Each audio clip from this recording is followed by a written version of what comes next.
does network marketing affects my professional career? Ito ang maraming dilemma sa may mga iba't ibang field katulad ng dentist, ng doctor, ng architect, or professional in a way na bigla may involve sa networking. Actually, it will affect, first of all, in a positive way. Bakit? Unang-una, kung dentist ka, marami kang mamit na tao na magiging kliyente mo. Hindi mo na kailangan pang i-advertise yung sarili mo sa radio, sa kung saan-saan para lang i-promote sarili mo. Kasi the moment nagiging marami ang connections mo, just like pag dentist ka, pag graduate ka as dentist, sino ang unang-unang nagiging customer mo or kliyente? Normal, yung kakilala ng kakilala mo, yung kaibigan mo na hindi naman yun ang nagiging kliyente mo. Then pag nag-networking ka, since this is involved na maraming tao, mas mapupromote yung career mo. That's number one. On a negative na effect, akala kasi ng iba, pag nag-networking ka, alam mo, doktor ka, kahit mag-networking ka, doktor ka pa rin naman eh. Kahit mag-networking ka, architect ka pa rin naman. Hindi naman mawawala yung title mo. Kaya lang bakit maraming tao na unang tingin sa mga nag-networking is mababa?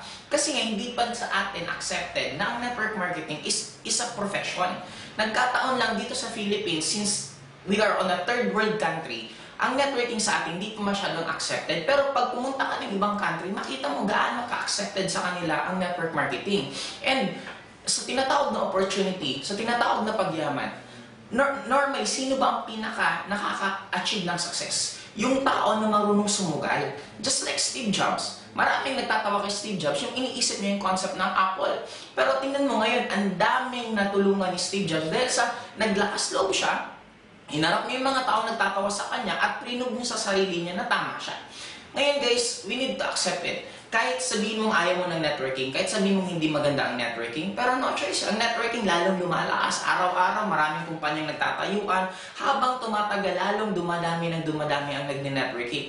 Just like what happened here in Bicol. Sa amin sa Bicol dati, napaka-negative ng networking, pero ngayon accepted na. Pag pinag-uusapan, oo, member yan ng AIM Global, ibig sabihin, nagkataon lang yung tao, hindi pa na-accept. Pero darating ang time na ma-accept yan. It's a matter kung ikaw yung isa magiging part para tumulong para ma-accept ang networking sa lugar ninyo, or ikaw yung mag-aantay na pag na-accept, saka mo pala siya gagawin.